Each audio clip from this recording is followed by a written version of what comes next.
Hey everyone, this is Tanisha Shekhawat and welcome back to your own channel Neat Marvels। तो बच्चों आज हम neural control and coordination के PYQs solve करने वाले हैं। तो आई थिंक हमने 2007 तक के PYQs ले लिए हैं, तो पूरे 18 साल के सारे रेलिवेंट PYQs आज हम सॉल्व कर लेंगे। रेलिवेंट मतलब हमें पता है कुछ ओल्ड NCERT में जो पार्ट था वो हटा दिया गया है, न्यू NCERT में जितने क्वेश्चन है और जहाँ से न्यू NCERT से जो PYQs आए हैं वही हमने आज के इस सेशन में रखे हैं। तो सेशन को एंड तक देखना and yes I will make sure कि आपको पूरा अच्छे से आज का ये चैप्टर है समझ में आ जाए। इसका जो लेक्चर है वो पहले आ चुका है, जो NCERT line by line NCERT simplified series है हमारी वो, तो अगर वो नहीं देखा हो तो अब पक्का से देख लेना। Okay, coming to our first PYQ। तो बच्चे हम यहाँ पे 2024 से स्टार्ट कर रहे हैं, तो यहाँ पे 2024 है, तो जब तक दूसरा ईयर दैट इज 2023 यहाँ पे दोबारा मेंशन ना हो जाए तब तक 2024 के क्वेश्चन ही चलेंगे, ये आप समझ के चलना।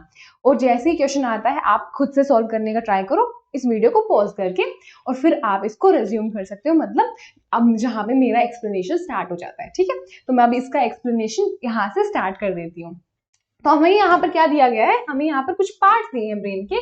कौन से पार्ट्स? कुछ आई थिंक फोर ब्रेन का पार्ट है और कुछ हाइंड ब्रेन के पार्ट्स है, और उनके फंक्शंस दिए गए हैं और मैच द फॉलोइंग टाइप का क्वेश्चन है। ठीक है, तो सबसे पहले हमें दिया हुआ है function provides additional space for neurons.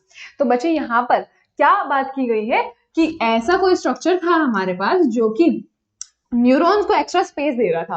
अब न्यूरॉन्स को एक्स्ट्रा स्पेस ऐसा कोई स्ट्रक्चर ही देगा ना जिसका खुद का जो एरिया है वो थोड़ा सा ज्यादा हो, मतलब जो खुद मुड़कर, हमें पता है कि मुड़ा हुआ स्ट्रक्चर देन सीधा मुड़ा हुआ स्ट्रक्चर क्या देगा, ज्यादा सरफेस एरिया देगा।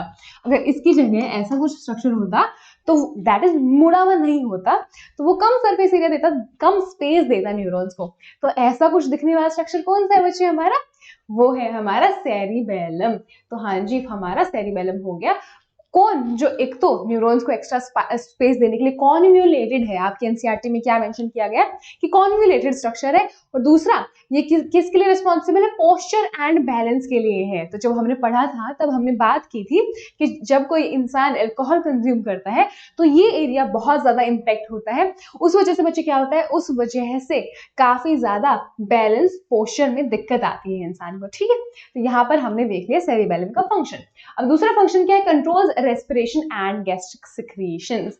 तो ये करता है ये वाला पार्ट, प्लस ये cardiovascular, that is cardiovascular reflexes के लिए भी रिस्पॉन्सिबल है।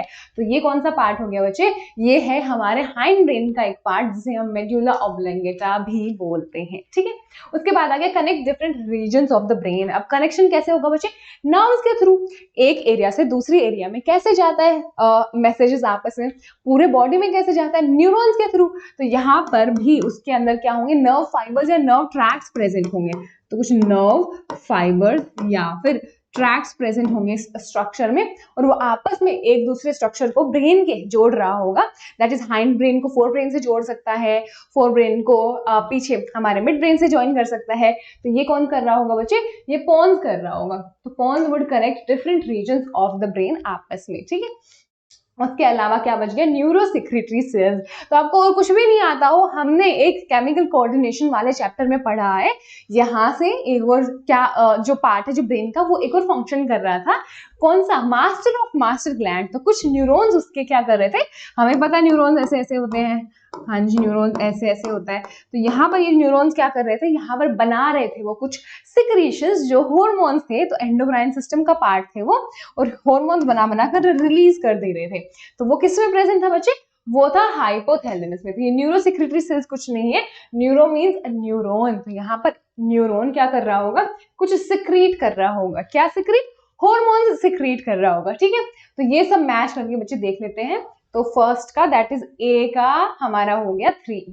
तो एक ही हमारा, अब यहाँ पे देखो आपको पूरा पता होने की जरूरत भी नहीं थी। अगर हम एलिमिनेशन गेम खेलते तो हमें पहली ही देर में विद इन सेकेंड पता चल जाता कि आंसर क्या होना था इसका।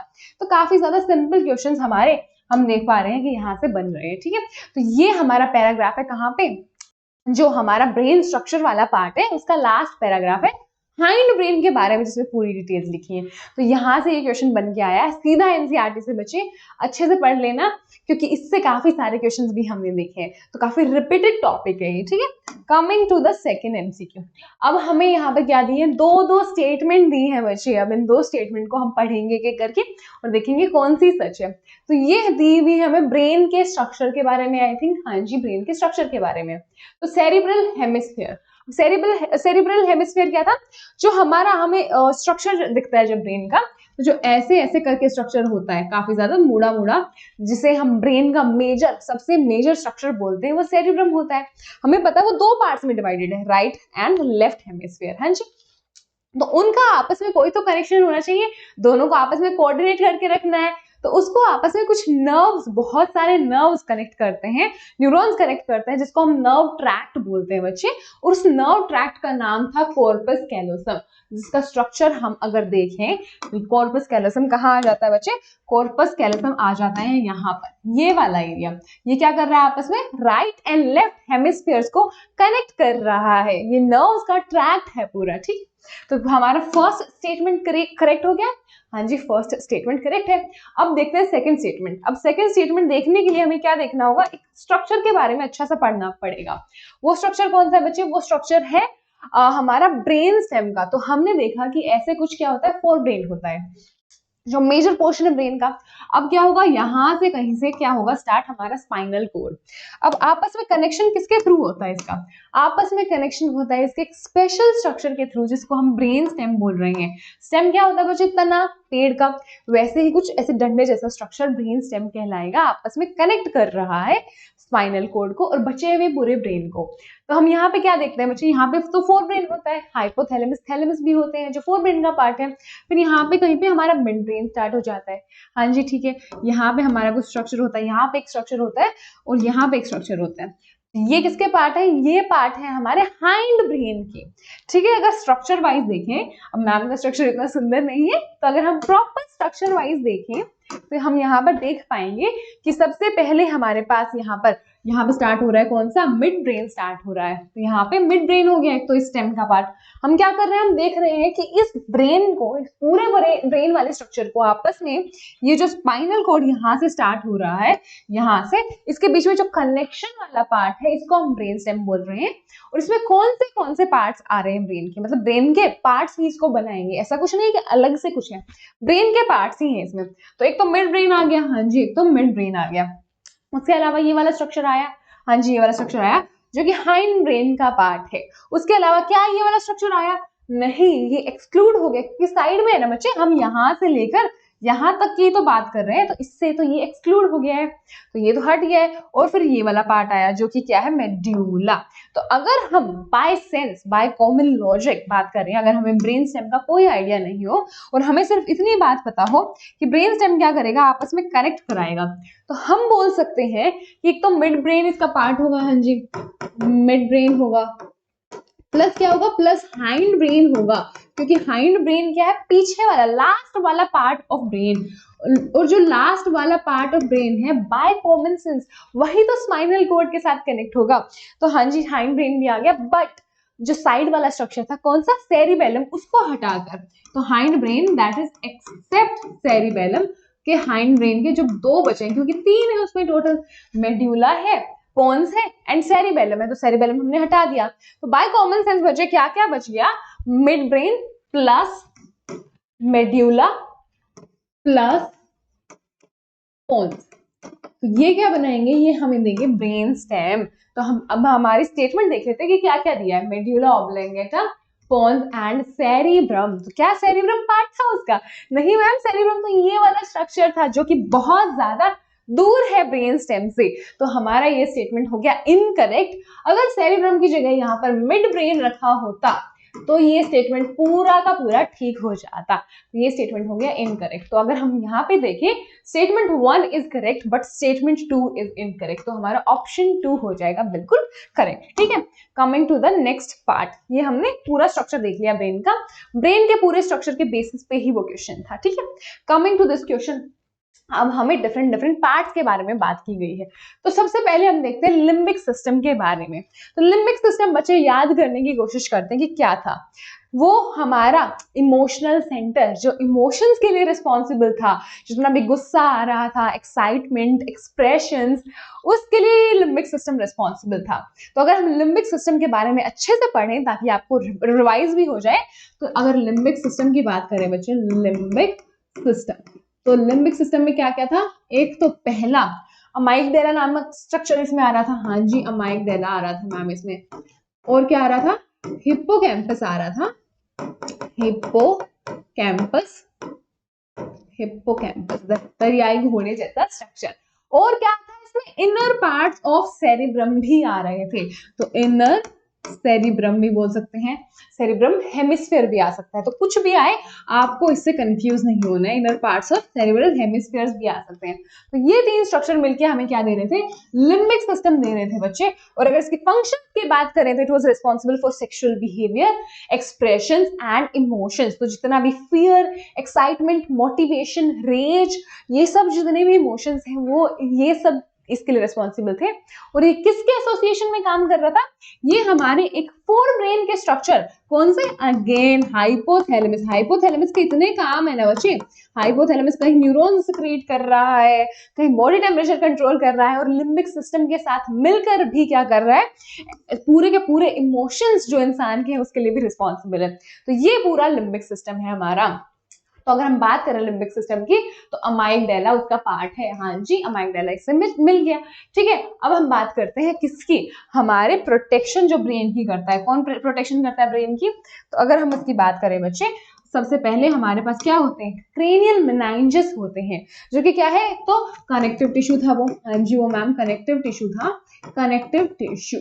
और वो क्या कर रहा था, शॉक एब्जॉर्ब कर रहा था।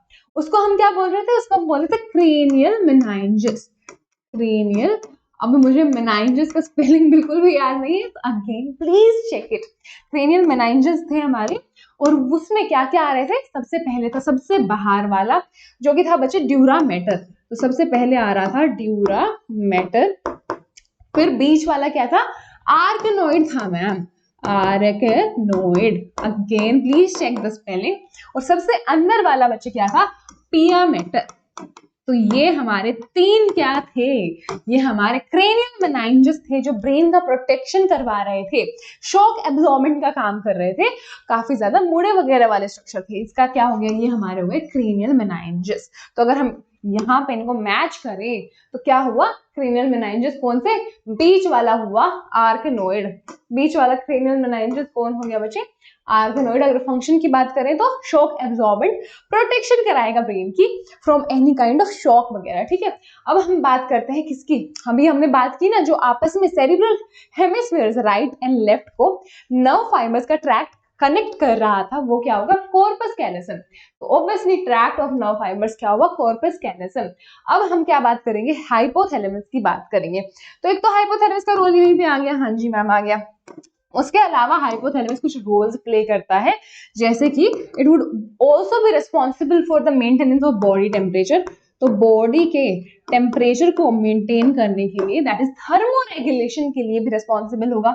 उसके अलावा ये थर्स्ट एंड जो भूख होती है, थर्स्ट एंड हंगर को भी कंट्रोल कराएगा। तो ये कुछ फंक्शंस होते हैं किसके, हमारे हाइपोथैलेमस के। तो एक हो गया क्या, एक हो गया इसका part in the limbic system जो इमोशंस के लिए है रिस्पॉन्सिबल, दूसरा हो गया थर्मोरेगुलेशन, और तीसरा हो गया थर्स्ट एंड हंगर को कंट्रोल करना। तो अगर हम हाइपोथैलेमस की बात करें तो क्या दिया हुआ है यहाँ पर इसके बॉडी टेम्परेचर को कंट्रोल करने वाला रोल की बात की गई है। ठीक है, तो अब फटाफट से देख लेते हैं कौन सा ऑप्शन करेक्ट हुआ, लिम्बिक सिस्टम अमाइगडाला, ए का हुआ 3। हाँ जी, ए का हुआ 3। अब वापस से अगर हमें एक ही पता होता फर्स्ट वाला तब भी ठीक हो जाता, क्योंकि हमारा एक ही में ए का 3 वाला सही दिया हुआ है। ठीक है, coming to the next question, that is next MCQ। तो अब देखते हैं बच्चे हमें वापस से, अब इतने सारे मैच द फॉलोइंग आते हैं इस चैप्टर से, क्योंकि काफी सारी इंफॉर्मेशन है और काफी ज्यादा डायरेक्ट हम देख रहे हैं। वैसे टाइम टेकिंग इसलिए क्योंकि आपको 4 कॉन्सेप्ट पता होने चाहिए इसके लिए, क्योंकि काफी ज्यादा मैच द फॉलोइंग में 4 चीजें आपको पता होना चाहिए। बट काफी बार हम देख रहे हैं कि एलिमिनेशन वाला तरीके से भी हम कर सकते हैं, क्योंकि एक भी पता हो पूरा पता चल रहा है। ठीक है, अब हम बात करते हैं किसकी, सबसे पहले आ रही है यहाँ पे बात श्वान सेल्स की। तो श्वान सेल्स कौन सी थी बच्चे, ये एक तरीके की ग्लियल सेल्स थी, हमें याद है। अगर हम याद करें न्यूरॉन का स्ट्रक्चर, तो अगर ये सेल बॉडी था, यहाँ पर हमारे डेंड्राइट्स वगैरह थे, और यहाँ पर क्या बना रहे थे, यहाँ पर बना रहे थे शीथ, हाँ जी ठीक है, माइलिन शीथ बन रही थी। उसके अलावा यहाँ पर काफी सारी सेल्स प्रेजेंट थी जो थी श्वान सेल्स। अब श्वान सेल्स काफी अनमाइलिनेटेड न्यूरॉन्स को भी कनेक्ट कर रही थी, बट काफी जगह वो क्या कर रही थी, माइलिन शीथ का फॉर्मेशन करवा रही थी। माइलिन शीथ क्या दे रहा था, वो जो इंसुलेशन दे रहा था, ताकि जो नर्व से हमारा रिस्पॉन्स है, एक्साइटेटरी रिस्पॉन्स है, वो बिना किसी लॉस के जल्दी से ट्रांसफर हो पाए, हमारा नर्व इंपल्स जिसे हम बोलते हैं। ठीक है, तो श्वान सेल्स क्या हो गई, माइलिन शीथ के लिए रिस्पॉन्सिबल हो गई। ठीक है, साइनेप्टिक नोब की बात करें, तो जब हम साइनेप्टिक नोब की बात की थी बच्चे, तो ऐसा हमारा साइनेप्टिक नोब क्या था, नर्व एंडिंग, जैसे ये हमने न्यूरॉन पढ़ लिया, हाँ जी, तो इसके लास्ट में क्या होंगी, नर्व एंडिंग्स प्रेजेंट होंगी, और ऐसे कुछ गोल गोल भी प्रेजेंट होंगे। इन गोल गोल का नाम क्या है, साइनेप्टिक नोब। और क्यों इसको साइनेप्टिक नोब बोल रहे हैं, क्योंकि इसके आगे एक स्पेस चालू होगा जिसका नाम साइनेप्स होगा, और उसके आगे अगले न्यूरॉन का क्या स्टार्ट हो जाएगा, डेंड्राइट स्टार्ट हो जाएगा। तो अगला न्यूरॉन यहाँ से चालू हो गया है। ठीक है बच्चे, तो इसे हम क्या बोल रहे हैं, साइनेप्स बोल रहे हैं। और इस साइनेप्स के आपस में जो कनेक्टेड है पिछले न्यूरॉन का नर्व एंडिंग वाला पार्ट, उसे हम क्या बोल रहे हैं, साइनेप्टिक नोब बोल रहे हैं। ठीक है बच्चे, तो साइनेप्टिक नोब में हमने क्या पढ़ा है, अगर हम अच्छे से इसका क्या देखें, एक्सप्लेनेशन देखें, तो साइनेप्टिक नोब ऐसे होता है, हाँ जी, हम फिर यहाँ पे आ गया साइनेप्स, ठीक है, उसके बाद क्या आ गया, दूसरे न्यूरॉन का डेंड्राइट स्टार्ट हो गए। ठीक है, ठीक है, ऐसा कुछ स्ट्रक्चर होता है। ठीक है, अब ये जो साइनेप्टिक नोब है हमने देखा था, इसमें कुछ वेसिकल्स प्रेजेंट होंगे, और इन वेसिकल्स के अंदर क्या प्रेजेंट होंगे, कुछ केमिकल्स प्रेजेंट होंगे, जिसे हम बोलेंगे न्यूरो ट्रांसमीटर्स।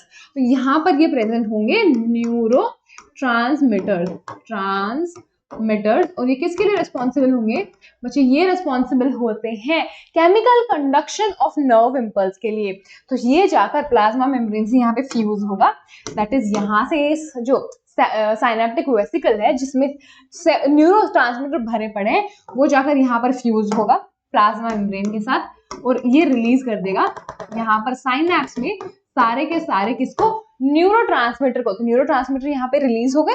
उसके बाद क्या था, उसके बाद बच्चे यहाँ पर था कि जो अगला, दैट इज ये तो हो गया प्री साइनेप्टिक न्यूरॉन मेम्ब्रेन, जो अगला जहां से डेंड्राइट स्टार्ट हो रही है अगला का, वो हो गया पोस्ट साइनेप्टिक, क्योंकि साइनेप्टिक से पहले वाला प्री, साइनेप्स के बाद वाला पोस्ट साइनेप्टिक वाला, और उसके अंदर ये रिसेप्टर्स प्रेजेंट होंगे बच्चे, और ये रिसेप्टर्स क्या करेंगे, इससे आकर ये न्यूरोट्रांसमीटर मिल जाएगा, कनेक्ट हो जाएगा, और कुछ गेट्स वगैरह ओपन करके जो नर्व इंपल्स यहाँ पे चल रही थी उसको यहाँ पर स्टार्ट करा देगा, that is chemical conduction of nerve impulse करा देगा।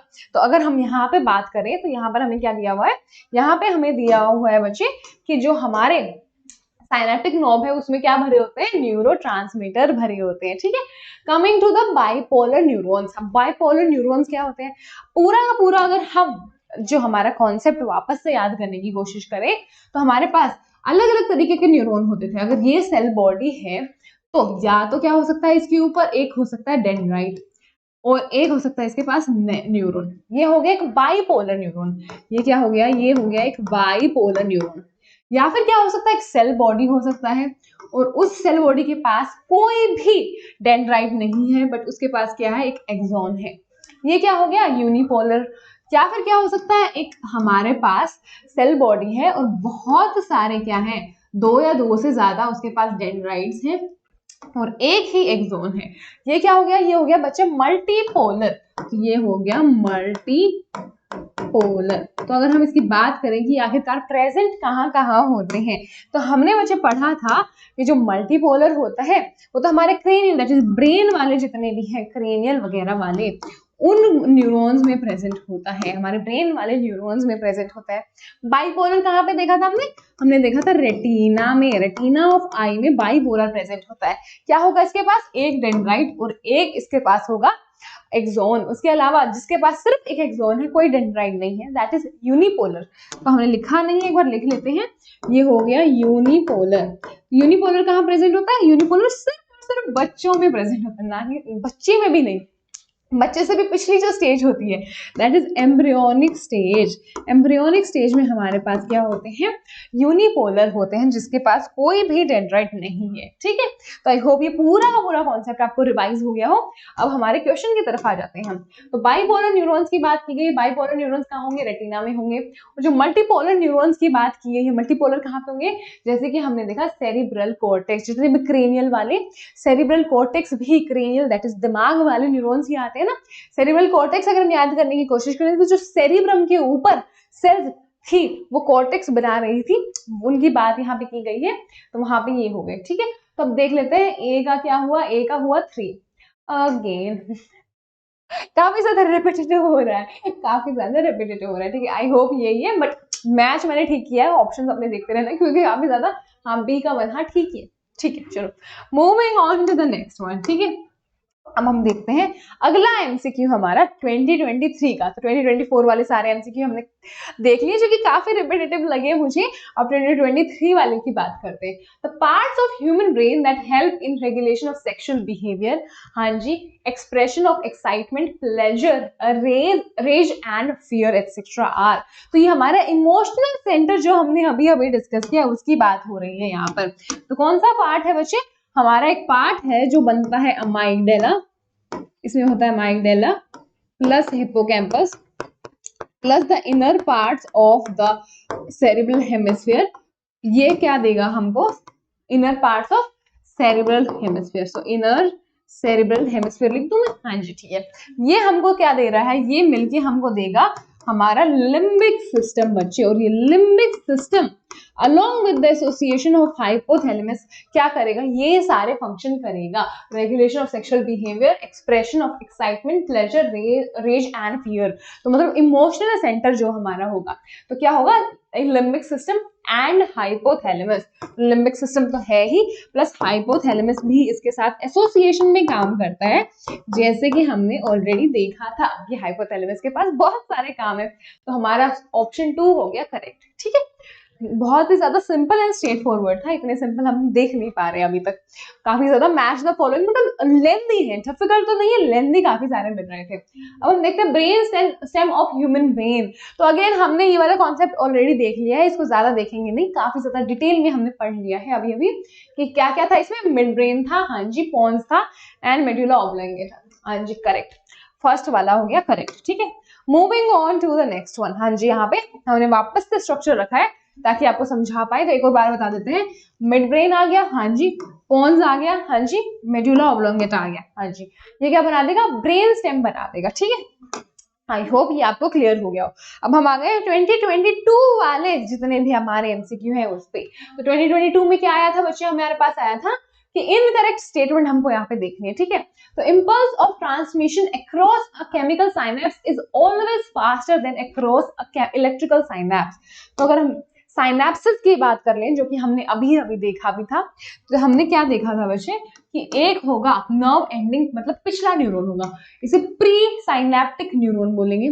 उसका यहाँ पर क्या होगा, नर्व एंडिंग का साइनेप्टिक नर्व गोले गोला स्ट्रक्चर होगा, यहाँ पे खत्म हो रहा है, यहाँ पे ऊपर क्या है, दूसरा एक्सोन है। ठीक है, यहाँ पे खत्म हो रहा है, वेयरएज दूसरा ऐसा कुछ स्टार्ट हो रहा है हमारा, दूसरा स्टार्ट हो रहा है, दूसरे का डेंड्राइट यहाँ पर स्टार्ट हो रहा है, तो दूसरे का यहाँ पर plasma membrane that is dendrite यहाँ पे स्टार्ट हो जाएगा। ठीक है, तो ये क्या हो गया, पोस्ट साइनेप्टिक हो गया ये। अब यहाँ पे ये क्या है, इस स्पेस को हम बोल रहे हैं साइनेप्स, तो ये हो गया साइनेप्स, हाँ जी ठीक है। तो ये हो गया पोस्ट साइनेप्टिक, ये हो गया प्री साइनेप्टिक। अब यहाँ पर क्या है, हमें दिख रहा है कि थोड़ा सा स्पेस है, एकदम भिड़े नहीं है आपस में, एकदम इन टच नहीं है, लाइक दिस। ऐसा भी तो कुछ हो सकता था ना कि आपस में दोनों टच करके, प्रेजेंट है, प्री साइनेप्टिक वाला भी एंड पोस्ट साइनेप्टिक वाला भी। तो ऐसा कुछ नहीं है यहाँ पर। यहाँ पर फिर क्या होता है, यहाँ पर फिर होती है कुछ साइनेप्टिक वेसिकल्स होती हैं बच्चे। उन साइनेप्टिक वेसिकल्स में क्या भरे होते हैं, काफी सारे न्यूरोट्रांसमीटर्स भरे होते हैं। तो यहाँ पर कुछ न्यूरोट्रांसमीटर्स भरे होंगे, वो न्यूरोट्रांसमीटर्स रिलीज हो जाएंगे। कैसे, इस प्लाज्मा मेम्ब्रेन के साथ ये साइनेप्टिक वेसिकल फ्यूज करेगी, न्यूरोट्रांसमीटर बाहर निकल गए।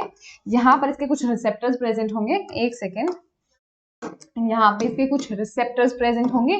इन रिसेप्टर से आकर ये मिल जाएगा यहाँ पर, और यहाँ पे कुछ लाइगेंड गेटेड चैनल्स खुल जाएंगे। उस वजह से जो नर्व इंपल्स यहाँ पर कंडक्ट हो रही थी, वो यहाँ पर कंडक्शन उसका स्टार्ट हो जाएगा। ये क्या हुआ कि केमिकल वाला नर्व इंपल्स का आपस में ट्रांसफर हुआ, chemical nerve transfer, chemical nerve impulse transfer. यहाँ पर क्या है बच्चे, यहाँ पर जैसे कि हमें पता अगर ये एक्सॉन है, तो एक्सॉन में थ्रू आउट द लेंस जैसे नर्व इंपल्स ट्रांसफर होता है, जो कि हमने देखा भी है चैप्टर में, जो पूरा एक्शन पोटेंशियल जनरेशन वाला चीज होता है, वो यहाँ पर हो रहा है। और वो सीधा का सीधा हो जाएगा, क्योंकि आपस में कोई भी गैप नहीं है, दोनों आपस में टच ही है, ऐसे है। तो जैसे ऐसे यहाँ तक ट्रांसफर हो रहा है, कोई गैप होता तो दूसरे तरीके से कन्वर्ट होता और फिर यहाँ पे जाता, बट अब कोई गैप ही नहीं है, दोनों आपस में टच हैं। तो पूरे एक्सॉन से जो ट्रांसफर यहाँ तक इस साइनेप्टिक नॉब तक चल रहा है, वो इस डेंड्राइट से स्टार्ट हो जाएगा, क्योंकि आपस में दोनों टच्ड हैं बच्चे, ठीक है। तो यहाँ पर क्या होगा, सीधा ट्रांसफर हो जाएगा। तो ऑब्वियसली कॉमन सेंस है that this one would be much faster and this one would be relatively slower। क्यों, क्योंकि यहाँ पे सीधा हो रहा है, बट यहाँ पर कुछ केमिकल्स के ट्रांसफर की रिक्वायरमेंट हो रही है। पहले ये साइनेप्टिक जो हमारा वेसिकल है यहाँ पे फ्यूज होगा, फिर न्यूरोट्रांसमीटर रिलीज होंगे, फिर वो रिसेप्टर से मिलेंगे। तो काफी ज्यादा लॉन्ग प्रोसेस है यहाँ पे सीधा का सीधा हो रहा है बच्चे। तो ऑब्वियसली इलेक्ट्रिकल वाला केमिकल से ज्यादा फास्टर होगा, बट यहाँ तो उल्टा लिखा है। यहाँ पे लिखा है कि केमिकल साइनैप्स से ज्यादा फास्टर है than across an electrical synapse. तो ये हमारी पहली वाली स्टेटमेंट ही इनकरेक्ट हो गई, ये हो गई इनकरेक्ट स्टेटमेंट, एंड ऑब्वियसली ये हमारा हो गया राइट आंसर। अब बाकी की स्टेटमेंट देखें, अब देख रहे हैं तो देख ही लेते हैं, ऑब्वियसली तीनों करेक्ट है, बट समझने की कोशिश कर लेते हैं। Membranes of pre synaptic and post synaptic neurons are in close proximity in electrical synapse. हाँ जी, दोनों आपस में मिले हुए हैं ना, क्लोज प्रोक्सिमिटी में है एज कंपेयर टू केमिकल वाले से, तो बिल्कुल काफी ज्यादा क्लोज है। Electrical current can flow directly from one neuron into another across the electrical synapse. हाँ जी, डायरेक्ट ही हो जाता है, किसी भी केमिकल न्यूरोट्रांसमीटर के बीच में रिक्वायरमेंट नहीं होती है। उसके अलावा क्या है, केमिकल साइनेप्सेस यूज न्यूरोट्रांसमीटर। हाँ जी, न्यूरोट्रांसमीटर यूज होते हैं, कैसे, एपिनेफ्रिन यूज हो सकते हैं, एसिटाइलकोलिन वगैरह यूज हो सकता है, गाबा वगैरह यूज हो सकता है, इनहिबिटरी होते हैं, एक्साइटेटरी होते हैं, अलग अलग होते हैं।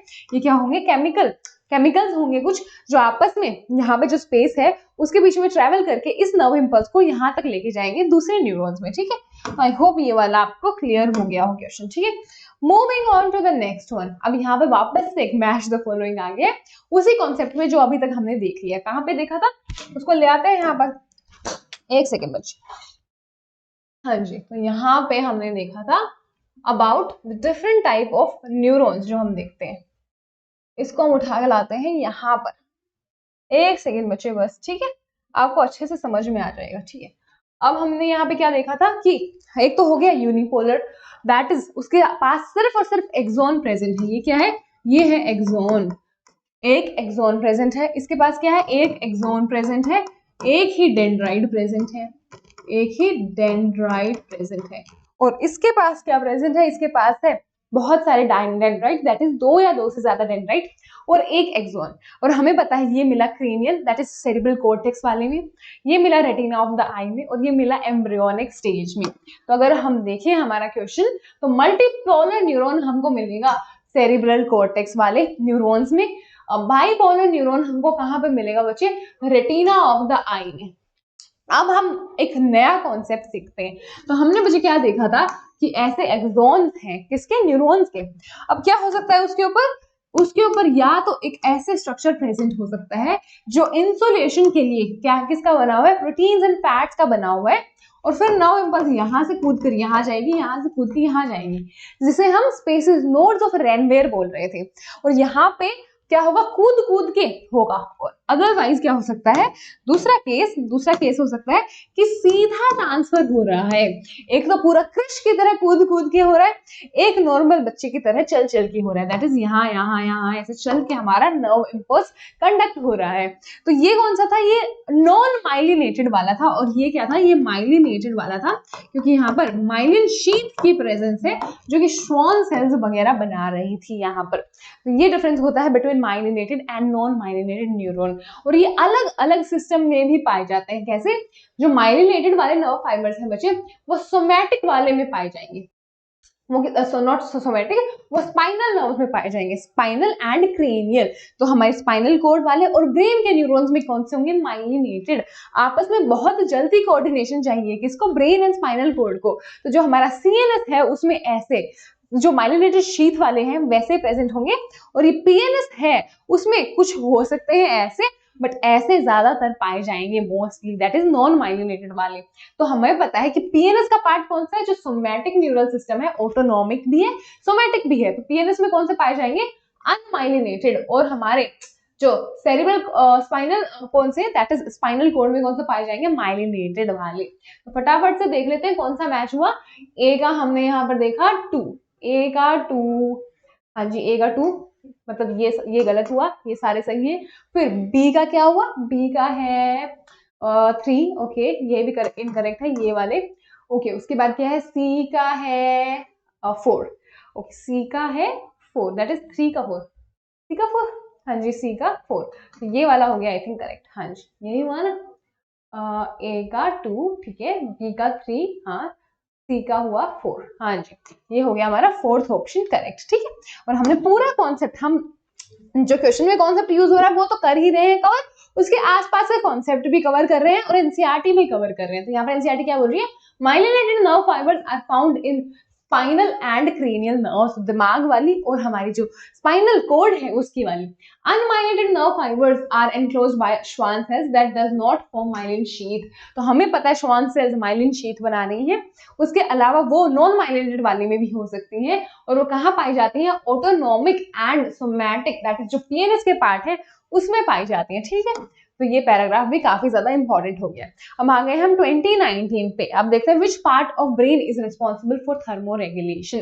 तो जैसे कि हमने स्टार्टिंग ऑफ द चैप्टर में बात की थी, एक पार्ट किस के लिए रिस्पॉन्सिबल होगा, बॉडी टेम्परेचर के लिए रिस्पॉन्सिबल होगा, body temperature plus hunger plus thirst. तो इन तीनों को कंट्रोल कौन करेगा, हमारा हाइपोथैलेमस। तो हमारा hypothalamus would be the right answer. अगर हम फंक्शंस देखें मेडुला ऑब्लोंगेटा का, तो हमने स्टार्टिंग ऑफ द चैप्टर में ही देखा था, कार्डियोवास्कुलर रिफ्लेक्सेस, गैस्ट्रिक सिक्रीशंस, वो सब मेडुला का फंक्शन है। उसका फंक्शन कोई भी थर्मोरेगुलेशन रिलेटेड नहीं है। सेरिब्रम की बात करें तो कॉग्निटिव वाले जितने भी रोल्स हैं, मतलब सोचना, बोलना, कम्युनिकेशन, कैलकुलेशंस, वो सब सेरिब्रम के पार्ट्स आ जाते हैं। कॉर्पस कैलोसम हमें पता है कि ये तो आपस में राइट एंड लेफ्ट हेमिस्फीयर को कनेक्ट कर रहा था। Right answer would be hypothalamus, ठीक है बच्चे। Coming to the next question. अब हमें पता है नीजल बॉडीज, तो हम नीजल बॉडीज पे आ गए हैं। तो हम न्यूरॉन का आई थिंक मैं स्ट्रक्चर लाना भूल गई हूँ, बट हम अगर हम ड्रॉ करें तो हमें पता है कैसे कुछ सेल बॉडी होता है हमारे न्यूरॉन का।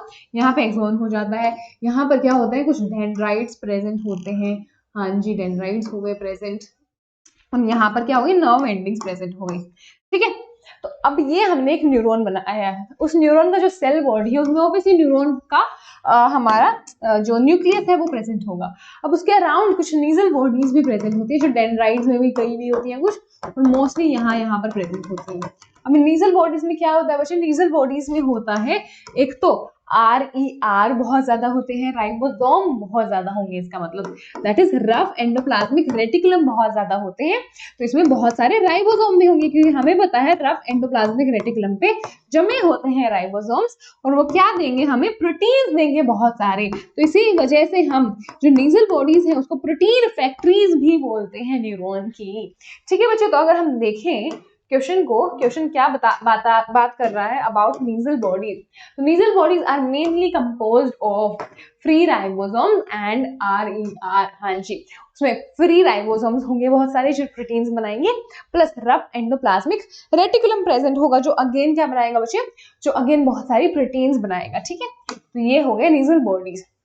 अब वापस से एक और मैच द फॉलोइंग है ब्रेन के कुछ पार्ट्स के बारे में। तो यहाँ पे किसकी बात की गई है, यहाँ पे medulla oblongata, limbic system, hypothalamus and corpus callosum के फंक्शंस के बारे में बात की गई है, और हमें इनकरेक्ट वाला जो पेयरिंग हो रखा है वो चूज करना है। अब हम इतनी बार सब कुछ पढ़ चुके हैं तो डायरेक्टली ये क्वेश्चन कर लेती है।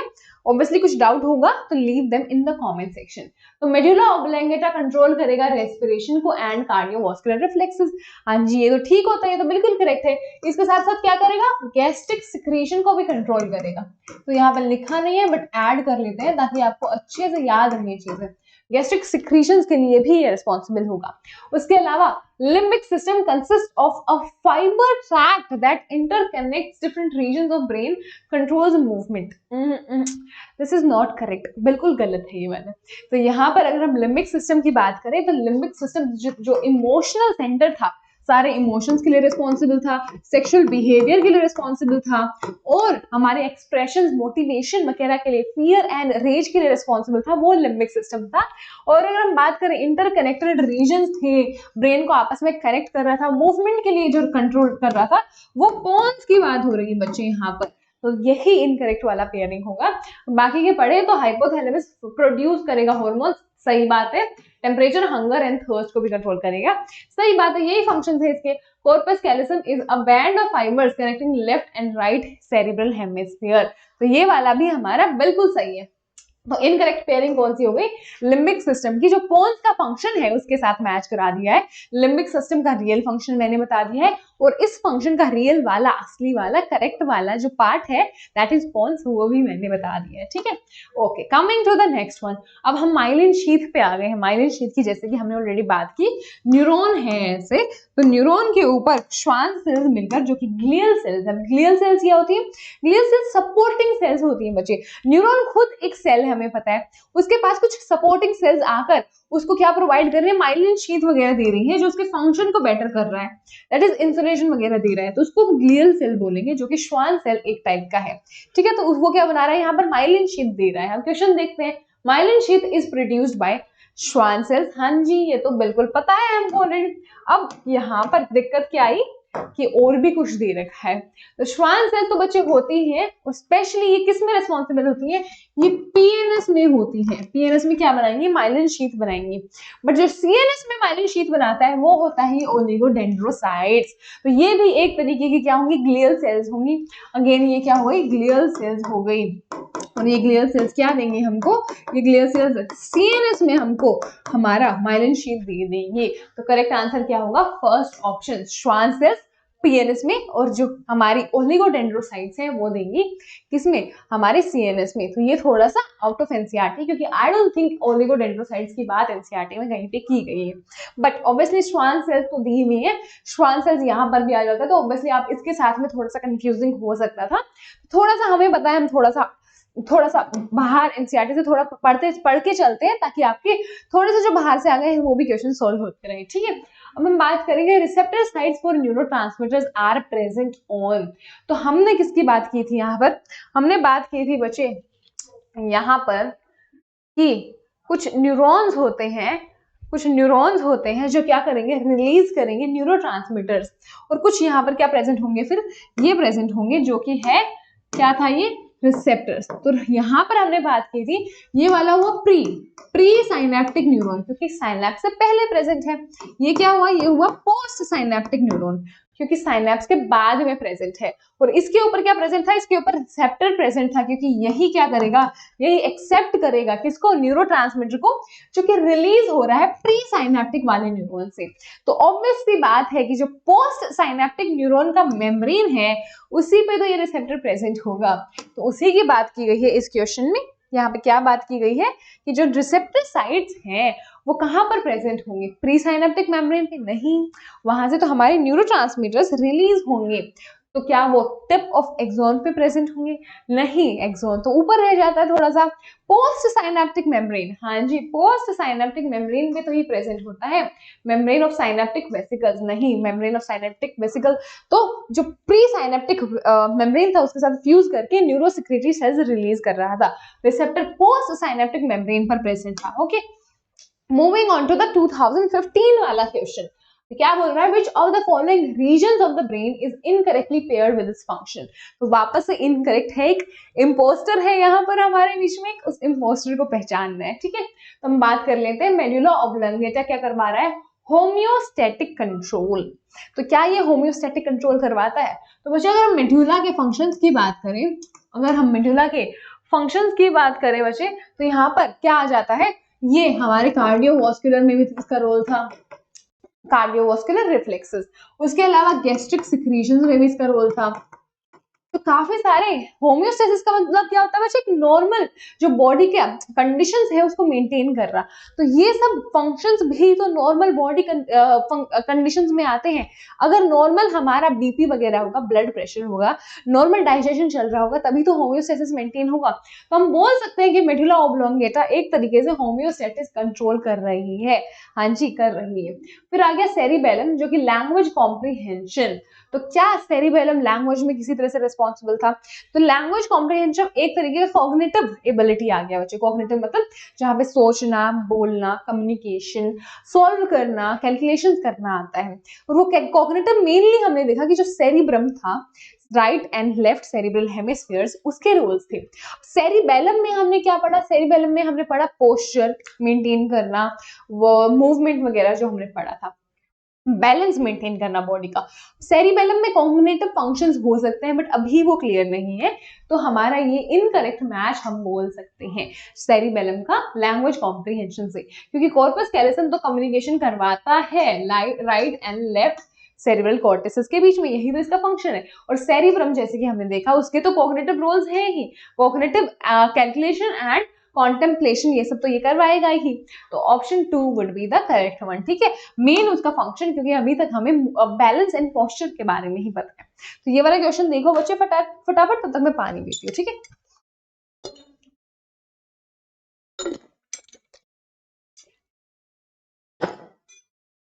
ओके, हम आ जाते हैं हाइपोथैलेमस पे आ जाते हैं कि अगर इंजरी हो गई हाइपोथैलेमस में किसी तरीके से, तो कौन सा इसमें से रिस्पॉन्सिबल होगा? कौन सा हमें इम्पैक्ट पड़ेगा उस ह्यूमन के ऊपर? तो शॉर्ट टर्म मेमोरी पे इम्पैक्ट पड़ेगा। क्या हाइपोथैलेमस का रोल शॉर्ट टर्म से रिलेटेड था? हाइपोथैलेमस का अगर हम रोल देखें बच्चे, तो एक तो body temperature regulation, that is thermo regulation था इसका, थर्मो रेगुलेशन। उसके अलावा क्या था? हंगर प्लस थर्स्ट, तो हंगर भी था प्लस थर्स्ट था। तो ऑब्वियसली अगर हाइपोथैलेमस डैमेज हुआ है तो यही तीन फंक्शंस काफी ज्यादा इंपैक्ट होंगे प्राइमरली। तो अगर हम देखें तो कोऑर्डिनेशन ड्यूरिंग लोकोमोशन नहीं, उसमें भी कोई दिक्कत नहीं होनी चाहिए। Executing functions such as decision making नहीं, वो तो सेरिब्रम का रोल था। यहाँ पर क्या होगा? Regulation of body temperature. हाँ जी, जो थर्मो रेगुलेशन है, जो हाइपोथैलेमस का रोल है, वो बहुत ज्यादा इंपैक्ट होगा, क्योंकि इंजरी वही है। अब इंजरी दिमाग में, ब्रेन में हमारे हाइपोथैलेमस में हुई है, तो सेरिब्रम वाला जो है डिसरप्शन वो क्यों होगा? अगर मेरे पैर में चोट लगी है तो मैं चलना ही बंद करूंगी ना, लिखना तो बंद नहीं करूंगी। तो वहीं पे यहाँ पर वही कॉमन सेंस लग रहा है कि हाइपोथैलेमस का जो रोल है थर्मो रेगुलेशन, वही सबसे ज्यादा इंपैक्ट होगा, जो कि है रेगुलेशन ऑफ बॉडी टेम्परेचर। ठीक है बच्चे, तो आई होप ये वाला भी आपको क्लियर है। अब यहाँ पर क्या आ गया? डायग्राम है किसका? साइनेप्टिक, जो अभी तक हमने साइनेप्स के बारे में इतना ज्यादा पढ़ लिया है, उसके बारे में यहाँ पे बात की गई है। तो यहाँ पर हमारा साइनेप्स है, तो ये वाला एरिया अगर हम हाईलाइट कर करके देखें, तो ये वाला एरिया क्या हो गया? ये साइनेप्स हो गया। हाँ जी, ठीक है। ये वाला क्या हो गया? ये प्री साइनेप्टिक न्यूरॉन हो गया। हाँ जी, ये क्या हो गया? ये पोस्ट साइनेप्टिक न्यूरॉन का मेम्ब्रेन स्टार्ट हो गया, डेंड्राइट। ठीक है, ये गोले गोले क्या है? ये गोले गोले क्या है? हमारे वेसिकल्स हैं, साइनेप्टिक वेसिकल्स, जिनके अंदर क्या भरा पड़ा है? न्यूरोट्रांसमीटर भरा पड़ा है। एसिटाइल कोलिन हो सकता है, गाबा हो सकता है, कोई भी न्यूरोट्रांसमीटर हो सकता है जो कि ये रिलीज करेगा। और यहाँ पर ये जो ए हमें दिख रहा है, ये होगा रिसेप्टर, जहां पे आकर वो न्यूरोट्रांसमीटर जो कि केमिकल है वो क्या करेगा? फ्यूज कर जाएगा। तो यहाँ पे जो न्यूरोट्रांसमीटर भरे पड़े हैं, एक सेकेंड बच्चे, जो न्यूरोट्रांसमीटर ये भरे पड़े हैं, ये यहाँ से रिलीज होंगे। हाँ जी, यहाँ पे बहुत सारे हैं, ये यहाँ पर आए, साइनेप्स में रिलीज हो गए और ए के साथ मिल गए। उस वजह से इन्होंने काफी ज्यादा चेंजेस लाए एक्सोन में, सॉरी इस मेम्ब्रेन में। उस मेम्ब्रेन में क्या चेंजेस लाए, काफी सारे आयन गेटेड चैनल्स वगैरह खोल दिए, काफी सारा आयन्स अंदर आ गए। उस वजह से जो नर्व इम्पल्स पिछले वाले न्यूरॉन में चल रहा था वही यहाँ पर भी आ गया। तो कंडक्शन ऑफ नर्व इम्पल्स हो गया, किसके थ्रू, केमिकल्स के थ्रू। इसे हम chemical conduction of nerve impulse भी बोलते हैं, जिसमें बहुत ज्यादा हेवी रोल होता है किसका, न्यूरोट्रांसमीटर्स का, जो कि इन साइनेप्टिक वेसिकल्स के अंदर प्रेजेंट होते हैं। ठीक है, अगर हम देखें आइडेंटिफिकेशन स्टार्ट करें तो ए तो मेरा रिसेप्टर हो गया जो कि पोस्ट साइनेप्टिक मेम्ब्रेन पे प्रेजेंट है, पोस्ट साइनेप्टिक वाले न्यूरॉन के मेम्ब्रेन पे। बी क्या हो गया, बी हमारा साइनेप्स हो सकता है। हाँ जी, तो अगर हम देखें तो क्या बी साइनेप्टिक कनेक्शन है, हो भी सकता है, नहीं भी हो सकता है। बट ये डी एंड के क्या है, इसके बारे में तो हमने कुछ पढ़ा ही नहीं। डी एंड क्या, डी इज के पॉजिटिव आयंस पोटेशियम, तो क्या उसका रोल होता है, इतना ज्यादा नहीं। और ऊपर से डी तो I think okay, B connection नहीं, ये वाला नहीं हो सकता। उसके अलावा क्या आया, ए न्यूरोट्रांसमीटर, तो ये तो हमने देखा कि रिसेप्टर है, ये तो न्यूरोट्रांसमीटर है ही नहीं, तो फिर से इनकरेक्ट। बी साइनेप्टिक क्लेफ्ट, हाँ जी ये ठीक है, बट ए वाला इनकरेक्ट है। ओके, फिर आया न्यूरोट्रांसमीटर जो कि है सी, न्यूरोट्रांसमीटर हो सकते हैं, हाँ जी ठीक है। D that is calcium positive ions, ठीक है बच्चे। उसके अलावा क्या दिया हुआ है, उसके अलावा दिया है A is receptor and C is synaptic vesicles. तो हाँ जी, ये हमारी साइनेप्टिक वेसिकल्स हैं, ये जो गोले गोले हैं ये साइनेप्टिक वेसिकल्स हैं, इसके अंदर भरे पड़े हैं क्या, न्यूरोट्रांसमीटर्स, और ए हमारा क्या है, रिसेप्टर है। तो यही होगा हमारा राइट आंसर, जो कि है फोर्थ ऑप्शन। ठीक है, moving on to the next one, जिसमें हमें दिया हुआ है एक ब्रेन का स्ट्रक्चर और वापस से आइडेंटिफिकेशन करना है। तो काफी सारे डायग्राम बेस्ड क्वेश्चंस आ रहे हैं इसलिए, तो हमें क्या आइडेंटिफिकेशन करना है, ए। सबसे पहले ए क्या है बच्चे, तो जब हमने देखा कि जो मेजर पोर्शन ऑफ ब्रेन भी जिसको हम बोलते हैं वो क्या हो गया, ये हो गया सेरिब्रम। तो ये सेरिब्रम था बच्चे, ठीक है। ये सेरिब्रम क्या करा रहा था, सारे के सारे कॉग्निटिव फंक्शंस करा रहा था, मोटर भी रोल थे इसके, सेंसरी रोल्स भी थे, एसोसिएटेड रोल्स भी थे, जहां पर ना क्लियर वो मोटर थे या ना सेंसरी थे, दैट इज कॉग्निटिव वाले, कम्युनिकेशन करना, बोलना, समझना चीजें, कैलकुलेशन, ये सब सेरिब्रम था। वो सेरिब्रम का रोल था, वो दो पार्ट्स में डिवाइडेड था, राइट एंड लेफ्ट, जिसको कनेक्ट कौन कर रहा था, ये वाला पार्ट जो है कॉर्पस कैलोसम। ठीक है, तो ए क्या हो गया बच्चे, ए हो गया cerebrum. Coming up to the B, अब बी को कैसे पहचानना है, बी हो गया ये ऊपर वाला। तो हमें पता है फोर ब्रेन के तीन पार्ट थे, सेरिब्रम था, हाँ जी सेरिब्रम था। उसके अलावा यहाँ पर जो ब्लू वाला स्ट्रक्चर, यहाँ पे हमें तीन स्ट्रक्चर दिए गए थे। कौन से तीन स्ट्रक्चर दिए गए थे, यहाँ पर जो पीछे है इसको तो मिड ब्रेन बोल रहे थे, और जो आगे बचा है उसको हम थैलेमस एंड हाइपोथैलेमस बोल रहे थे। अब एक कॉमन सेंस हमें, जैसे कि हमने पढ़ा है उसके बेसिस पे है कि जो थैलेमस है वो ऊपर प्रेजेंट है, हाइपोथैलेमस तो हमेशा नीचे होता है, उसे हम बेसल पार्ट ऑफ डायएन्सेफेलोन भी बोलते हैं, फ्लोर पे प्रेजेंट होता है। तो नीचे वाला पार्ट हो गया हाइपोथैलेमस और ऊपर वाला पार्ट हो गया थैलेमस। ठीक है बच्चे, तो ए हो गया सेरिब्रम, ए क्या हो गया, ए हो गया हाँ जी सेरिब्रम। उसके अलावा हमारा ये जो बी है वो हो गया थैलेमस। ठीक है, अब हम किस पे आ गए, अब हम आ गए सी पे। हमने अभी देखा था बच्चे, सी क्या है, पोन्स है, जो कि पार्ट है हाइंड ब्रेन का। हाइंड ब्रेन का क्या क्या है, ये वाला पोन्स, ये वाला मेडुला ऑब्लोंगेटा और ये वाला सेरिबेलम।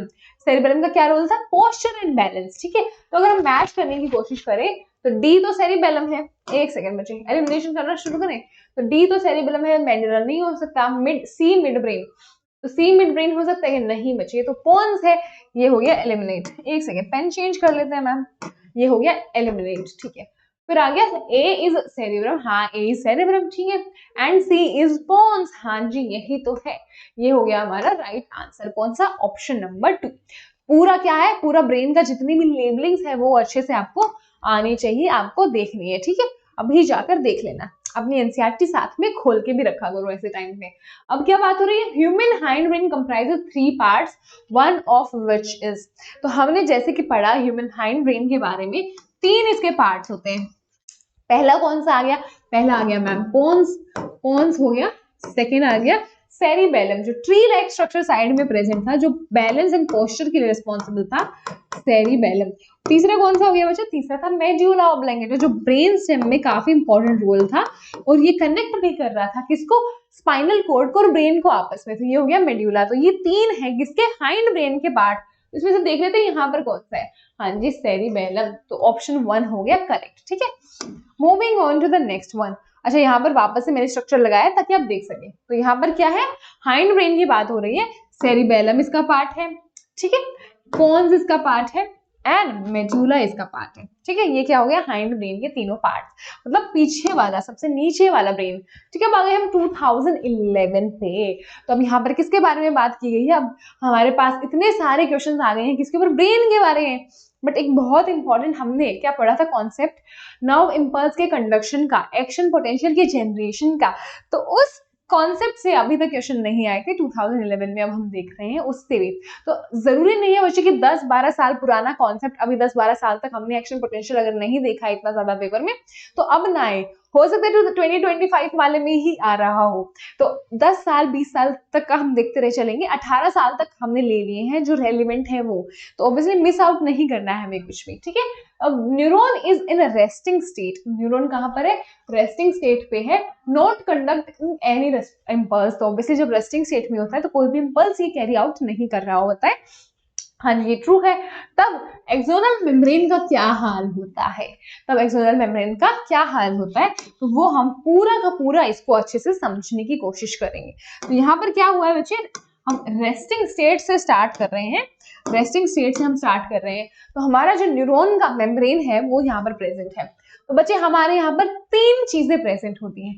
एक तो हमारे पास यहाँ पर सोडियम पोटाशियम पंप प्रेजेंट होता है, जो क्या कर रहा है, जो बाहर 3 Na पॉजिटिव फेंक रहा है और अंदर 2 सॉरी क्या ला रहा है, अंदर 2, यहाँ पर मैंने लिखा नहीं बट लिख देती हूँ मैं आपके लिए, अंदर ये 2 पोटाशियम ला रहा है। तो ऑब्वियस सी बात है बाहर ज्यादा पॉजिटिव चार्ज फेंका जा रहा है, अंदर कम पॉजिटिव चार्ज लाया जा रहा है बदले में। तो बाहर ज्यादा क्या हो रहा होगा, बाहर ज्यादा पॉजिटिविटी क्रिएट हो रही होगी, अंदर ज्यादा नेगेटिविटी क्रिएट हो रही होगी। तो एक तो ये हो गया पहला, किसमें, बाहर ज्यादा पॉजिटिविटी अंदर ज्यादा नेगेटिविटी करने के लिए, यहाँ पे नेगेटिव चार्ज ज्यादा करने की कोशिश की जा रही है मेम्ब्रेन के अंदर। कहाँ पर, अगर ये एक्सोन है तो ये एक्सो क्या होगा, ये हो गया एक्सोन का प्लाज्म, जिसको हम एक्सोप्लाज्म बोलते हैं। तो एक्सोप्लाज्म के अंदर ज्यादा से ज्यादा नेगेटिव चार्ज लाने की कोशिश की जा रही है और एक्सोन के बाहर वाला जो मेम्ब्रेन का स्ट्रक्चर है वहां पर ज्यादा से ज्यादा पॉजिटिव चार्ज रख रहे हैं, क्या, ताकि क्या हो सके, पोटेंशियल डिफरेंस जनरेट हो सके। उस वजह से तो हमारा एक्शन पोटेंशियल जनरेट होगा, उसी वजह से तो हमारी नर्व क्या होगी, कंडक्ट होगी, ठीक है। तो एक तो ये हो गया। दूसरा रोल आता है यहाँ पर मेम्ब्रेन परमिएबिलिटी का। मेम्ब्रेन परमिएबिलिटी क्या है कि जो Na पॉजिटिव है उसके लिए कोई परमिएबिलिटी नहीं है, तो Na पॉजिटिव इसके थ्रू नहीं जा सकता है, बट K पॉजिटिव के लिए ठीक ठाक परमिएबिलिटी यहाँ पर है, काफी ज्यादा है इनफैक्ट सोडियम के कंपैरिजन में। तो सोडियम के लिए बहुत कम भी हो सकती है, ना बराबर भी हो सकती है, नो या फिर वेरी लेस, लेस भी हम यहाँ पर लिख सकते हैं। और K पॉजिटिव के लिए परमिएबिलिटी है, तो ऑब्वियसली वापस से ज्यादा Na पॉजिटिव बाहर रह गए और K पॉजिटिव और भी ज्यादा हम यहाँ पर क्या ला सकते हैं, अंदर ला सकते हैं या फिर बाहर फेंक सकते हैं। तो यहाँ पर ज्यादा क्या हो रहा है, ज्यादा से ज्यादा बाहर पॉजिटिव चार्ज इकट्ठा किया जा रहा है, अंदर नेगेटिव चार्ज मेंटेन करने की कोशिश की जा रही है। उसके अलावा जितने भी नेगेटिव प्रोटीन्स एंड आयंस हैं उसके लिए भी परमिएबिलिटी नहीं है। तो जितना भी नेगेटिव चार्ज अंदर हो गया जनरेट, वो क्या हो गया, वो जब तक उसके बीच में कोई कंडक्शन ना पाए वो ग्रेडियंट टूट ही नहीं सकता। तो यहाँ पे काफी ज्यादा एक्शन पोटेंशियल जनरेट हो रहा है, नॉट सॉरी एक्शन पोटेंशियल नहीं, पोटेंशियल डिफरेंस जनरेट हो रहा है बिटवीन द चार्जेस, और ग्रेडियंट भी जनरेट हो रहा है, अंदर बहुत ज्यादा नेगेटिव और बाहर बहुत ज्यादा पॉजिटिव। तो ये 3 चीजें क्या कर रही है, ये 3 चीजें यहाँ पर पोटेंशियल डिफरेंस जनरेट करने की कोशिश कर रही है ड्यूरिंग रेस्टिंग मेम्ब्रेन पोटेंशियल। उसके बाद क्या आता है बच्चे, उसके बाद आया था सेकेंड वाला, जब सोडियम गेटेड चैनल्स खुल गए थे। तो यहाँ पर यही वापस से हमारा क्या प्रेजेंट है, एक्सोन का मेम्ब्रेन प्रेजेंट है। यहाँ पर अब सोडियम गेटेड चैनल्स खुल गए हैं, तो ऑब्वियसली अगर बाहर बहुत सारा सोडियम प्रेजेंट है और अंदर बहुत कम प्रेजेंट है तो बाहर से अंदर ही आएगा ना। बाहर से अंदर आकर इसने क्या कर दिया, उस एरिया में जहां पर खुला है अंदर पॉजिटिविटी कर दी और बाहर नेगेटिविटी कर दी, ठीक है। तो ये कौन सा स्टेज हो गया, ये हो गया एक्शन पोटेंशियल वाला स्टेज। यहाँ पर एक्शन पोटेंशियल जनरेट हो गया, जिसे हम नर्व इंपल्स भी बोलते हैं, ठीक है। अब क्या होगा, वापस से नॉर्मल स्टेज पे जाने की कोशिश की जाएगी, दैट इज अब पोटेशियम गेटेड चैनल्स खुल जाएंगे। अब ये बहुत जल्दी होता है और बहुत कम पीरियड के लिए होता है, तुरंत से तुरंत एक्शन पोटेंशियल जनरेट होकर ट्रांसफर हो जाएगा। उसके बाद क्या आ जाएगा, पोटेशियम गेटेड चैनल्स आ जाएंगे और वो वापस से क्या कर देंगे, वापस से वो अंदर की तरफ नेगेटिविटी एंड बाहर पॉजिटिविटी मेंटेन कर देंगे। जितने भी बाहर की तरफ हमारे जो पोटेशियम प्रेजेंट थे, सॉरी अंदर की तरफ, उनको बाहर फेंक कर, तो जितना भी पॉजिटिविटी है बाहर, वो बाहर मेंटेन करने की कोशिश कर दी जाएगी और अंदर नेगेटिव चार्ज वापस से ला दिया जाएगा। तो ये वहां पर वापस से क्या हो गया, इस स्टेज को हम बोलते हैं डीपोलराइजेशन। तो जो पोलराइजेशन क्रिएट हुई थी उसको यहाँ पे तोड़ने की कोशिश की गई। आई होप यही स्पेलिंग है या फिर ये है, हाँ जी। यहाँ पे क्या हो गया, डीपोलराइजेशन स्टेज हो गया और वापस से उस पोलराइज स्टेज को वापस लाने की कोशिश की गई, तो रीपोलराइजेशन यहाँ पर हो गया। तो ये किसकी वजह से हुआ है बच्चे, ये पोटेशियम चैनल्स की वजह से हुआ है और ये सोडियम चैनल्स की वजह से हुआ है, ठीक है। तो ये था एंटायर एक्शन पोटेंशियल जनरेशन वाला पार्ट या फिर नर्व इंपल्स का कंडक्शन वाला पार्ट। और इसके बेसिस पे 2-3 हमारे एमसीक्यूज हैं, वो हम देख लेते हैं, ठीक है। तो सबसे पहले एमसीक्यू है, when neuron is resting state, जब रेस्टिंग स्टेट पे न्यूरॉन होगा तब क्या होगा, हमारे positive ions that is Na positive and K positive के हमारा जो ट्रांसफर है उसके साथ, तो इक्वली परमिएबल थे दोनों, नहीं एक के लिए ज्यादा परमिएबल था, एक के लिए कम परमिएबल था, ऑलमोस्ट नेग्लिजिबल, नहीं ही था, ऑलमोस्ट इम्पर्मिएबल टू बोथ, नहीं एक के लिए तो अच्छा खासा परमिएबल था, comparatively more permeable to K positive ions, हाँ जी ये था, और nearly impermeable to Na positive ions, हाँ जी यही था। इसी वजह से क्या हो रहा था, हमारा जो अंदर है वो नेगेटिव चार्ज और बाहर पॉजिटिव चार्ज मेंटेन हो पा रहा था, ठीक है। तो ये हो गया हमारा राइट आंसर, थर्ड ऑप्शन, ठीक है। अब हमने समझ लिया पूरा एक्शन पोटेंशियल। अब कहाँ पे बात आ गई है, the nerve centres which control body temperature and the urge of eating. तो हमने अभी तक पढ़ लिया है thermoregulation, that is body temperature को, थर्स्ट को एंड हंगर को कंट्रोल कौन करेगा, हाइपोथैलेमस करेगा बच्चे, ठीक है। ओके ये हो गया correct. Moving on to the next one. अब क्या है, which part of human brain is, okay ये ना वापस से रिपीटेड है, तो मैंने यहाँ पे क्या दिखाने की कोशिश की गई कि जैसे 2010 में 2009 में सेम क्वेश्चन रिपीट हुआ है, थोड़ा सा बस लैंग्वेज चेंज करके। तो ये काफी ज्यादा आपके साथ होता है, रिपीटेड होते हैं क्वेश्चन, हमने अभी इतने सारे रिपीटेड क्वेश्चन देख लिए हैं। तो which part of human brain is concern with regulation of body temperature, तो किसी भी लैंग्वेज में बोल दे, thermo regulation, body temperature, thirst and hunger को कंट्रोल करना, सबके लिए रिस्पॉन्सिबल कौन होगा, हाइपोथैलेमस ही रिस्पॉन्सिबल होगा बच्चे, ठीक है। आई होप ये वाला आपको सही से समझ गया। अब हम वापस से आ गए हैं एक्शन पोटेंशियल वाले पे। During the propagation of a nerve impulse the action potential results from the movement of, तो एक्शन पोटेंशियल किसकी वजह से बन रहा था, तो यहाँ पे कौन सी स्टेज की बात की जा रही है, यहाँ पर स्टेज 2 की बात की जा रही है बच्चे। एक सेकेंड इसको ले आए आगे, हाँ जी। अब समझने की कोशिश करते हैं कि एक्शन पोटेंशियल किस वजह से हो रहा था। तो एक्शन पोटेंशियल कौन सी स्टेज पे हुआ, यहाँ पर सेकेंड वाली स्टेज पे, और किसकी वजह से, Na पॉजिटिव के अंदर आने की वजह से, बाहर से Na पॉजिटिव अंदर आ रहा है बहुत ज्यादा, तो उस वजह से एक्शन पोटेंशियल जनरेट हुआ। दैट इज सिर्फ इस वाले पार्ट में इंस्टेड ऑफ बाहर पॉजिटिव अंदर नेगेटिव उल्टा हो गया, बाहर नेगेटिव अंदर पॉजिटिव हो गया, इसे एक्शन पोटेंशियल या फिर नर्व इंपल्स बोला जाता है। तो अगर हम देखें हमारा क्वेश्चन जो कि क्या बोल रहा है, हमारा क्वेश्चन बोल रहा है कि नर्व इंपल्स के अंदर K positive ions from extra cellular fluid to intra cellular fluid, नहीं के पॉजिटिव आयंस की तो रोल ही नहीं थी, तो इन दोनों को तो हम वैसे ही हटा देते हैं। Na positive ions from intra cellular fluid to extra cellular fluids, तो क्या अंदर से बाहर गए थे हमारे Na पॉजिटिव, तो क्या हमारे Na पॉजिटिव अंदर से बाहर गए थे, नहीं बाहर से अंदर आ रहे हैं बच्चे। इसी वजह से तो जो बाहर बहुत ज्यादा पॉजिटिव और अंदर बहुत ज्यादा नेगेटिव है वो उल्टा हो पाया, अंदर ज्यादा पॉजिटिव एंड बाहर नेगेटिव हो पाया, क्योंकि बाहर से बहुत सारे अंदर की तरफ Na पॉजिटिव आयंस आ गए थे।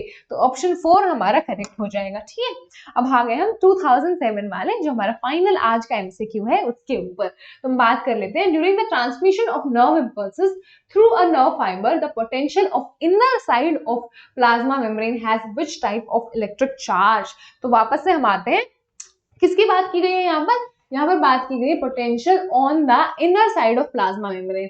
तो अगर हम बात करें हमारे with the help of our diagram again, तो inner side of plasma membrane की बात की गई है। तो inner side of plasma membrane हम देख पा रहे हैं, पहले क्या था, पहले था नेगेटिव, फिर क्या बना, फिर बना मैम पॉजिटिव, और फिर क्या बना बच्चे, वापस से नेगेटिव बना दिया गया, और ये 1 ये ऐसा नहीं अब ये नेगेटिव ही रह जाएगा, वापस से रिपीट होगा। तो ये बार बार इस प्रोसेस को रिपीट होने की वजह से ही तो एक्शन पोटेंशियल जनरेट हो होकर नर्व इम्पल्स कंडक्ट हो पाते हैं। तो नेगेटिव पॉजिटिव नेगेटिव, फिर वापस से नेगेटिव पॉजिटिव नेगेटिव, ऐसा कुछ होगा। तो अगर हम क्वेश्चन आंसर करने की कोशिश करें, पहले negative positive again back to negative. हाँ जी बिल्कुल सही। अब आप कंफ्यूज हो सकते हैं किसके साथ, इस वाले के साथ, क्योंकि बाकी तो सारे गलत हैं। फर्स्ट पॉजिटिव से तो हमने कभी शुरू ही नहीं किया, पहले अंदर वाला जो इनर मेम्ब्रेन था नेगेटिव से स्टार्ट किया। तो यहाँ पर क्या लिखा है, फर्स्ट नेगेटिव, ये भी ठीक है, then positive and then continues to be positive. It does not continues to be positive बच्चे, वापस से नेगेटिव हो जाता है, and again back to negative would be the right answer. तो ये पहला जो ऑप्शन है वो ठीक हो जाएगा। ठीक, तो इसी के साथ हमने 2007 तक के सारे रेलिवेंट एमसीक्यूज हमारे कर लिए हैं, और हमारे आई थिंक 18 साल के एमसीक्यूज हो गए हैं, जो 26 एमसीक्यूज हैं शायद से। तो हमने काफी सारे एमसीक्यूज कर लिए। उसी के साथ हम आगे हैं बच्चे उत्सव के साथ। काफी ज्यादा प्यारा एक इवेंट है उत्सव, जो दिवाली सेलिब्रेशन आपकी हमारे साथ अनअकैडमी लेकर आ रहा है। तो जितने भी टॉप एजुकेटर्स हैं, जितने भी टॉप रैंकर्स हैं, बहुत सारे कंटेंट क्रिएटर्स इसमें आएंगे। तो ये कब हो रहा होगा बच्चे, ये हो रहा होगा 24 अक्टूबर को। तो डेट अच्छे से अपने कैलेंडर में मार्क कर लेना, कब हो रहा होगा, 6 बजे हो रहा होगा। कहाँ कहाँ पर हो रहा होगा, जेई नेक्सस चैनल पे, अनअकैडमी नीट पे, and 10th titles bye Unacademy पे। तो ये हो गई बात उत्सव प्रोग्राम की। उसके अलावा अगर हम बैचेस की बात करें बच्चे, तो बैचेस हमारे नीट यूजी के स्टार्ट हो रहे हैं किस रेट पे, 5499। और अगर आपको अपना बैच अनअकैडमी प्लेटफॉर्म को ज्वाइन करना हो, सब्सक्रिप्शन लेना हो, तो आप मेरा कोड जो कि है 1018 उसको लगा सकते हैं फॉर द डिस्काउंट। ओके, तो ये 1018 हो गया मेरा कोड, दैट इज मैम का कोड। तो यहाँ पर हो गए हमारे बैचेस 2025 के लिए भी, 2026 के लिए भी। और उसके अलावा और क्या बचा, और बचा कि बच्चे अगला सेशन जो हमारा लेक्चर्स है और जो हमारे बचे हुए सारे पीवाईक्यू सेशंस हैं वो आपको मिलेंगे ऑब्वियसली नीट मार्वल्स चैनल पे। तो मेक श्योर कि हम अगले सेशन को ज्वाइन करें। उसके लिए आपको क्या करना होगा, उसके लिए आपको इस वाले सेशन को लाइक करना होगा, शेयर करना होगा, और ऑब्वियसली नीट मार्वल्स को सब्सक्राइब करना होगा। और जो टेलीग्राम का लिंक नीचे डिस्क्रिप्शन में पड़ा होगा उसको भी ज्वाइन कर लेना बच्चे। I will see you in the next session. Bye bye. Okay.